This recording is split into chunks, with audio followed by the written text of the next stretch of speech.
have a healthy chicken idea for you guys I came up with on the fly.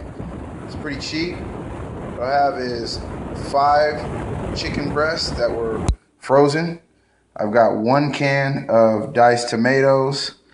I've got some, let's see, what is this?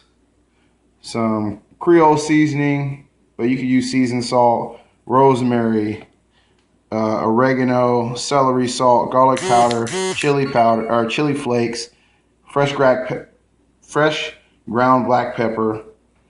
You've got 1 cup of white wine, a roughly chopped small onion, 2 roughly chopped tomatoes, and I have 6 cloves of roughly chopped garlic. I throw that all in this baking dish, cover it up with foil, and put it in the oven for approximately 1 hour at around 425 degrees. Go ahead and try it out. Let me know what you guys think.